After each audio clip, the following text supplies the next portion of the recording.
அரிசியுடைய mafia ஒன்று இருக்கிறது என்று ஜனாதிபதி அன்று கூறினார்கள். அந்த மாஃபியாவை இல்லாமாக்குறேன் என்று கூறினார்கள். ஆனால் இப்போது பார்த்தால் அந்த மாஃபியா அவர்கள் இன்னும் இயங்கிக் கொண்டு இருக்கிறார்கள். அதே போல் அரிசியுடைய குறை இன்று மக்களுக்கு முகம் கொடுக்கக்கூடிய நிலைமை வந்திருக்கிறது. ஏனென்றால் அரிசி மாஃபியா சொந்தக்காரங்கள் சொல்லக்கூடிய விலைக்கு தான் மக்களுக்கு அரிசி வாங்கக்கூடிய நிலைமை உருவாகி இருக்கிறது. அதே போல் கடந்த கேபினெட்லேயே கூட அரசாங்கம் 70,000 மெட்ரிக் டன் இந்த நாட்டுக்கு அரிசி கொணவரத்துக்கு முடிவெடுத்தார்கள்.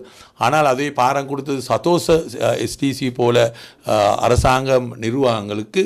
ஆனால் அவர்கள் இந்த அரிசிகள் எப்போ கொணவருவார்கள், எப்போ மார்க்கெட்டுக்கு போடுவார்கள், எல்சி ஓப்பன் பண்ணியிருக்கிறார்களா, எத்தனை நாள் அவர்களுக்கு அரிசி கொணவரத்துக்கு போகும் என்றும் இன்னும் அவர்கள் அறிவித்து இல்லை. அரசாங்கத்துடைய பொறுப்பு என்னென்றால் மிக சீக்கிரமாக மக்களுக்கு சாதாரண விலைக்கு இந்த அரிசிகளை கொடுக்கறதுக்கு அரசாங்கம் முன்வர வேணும்.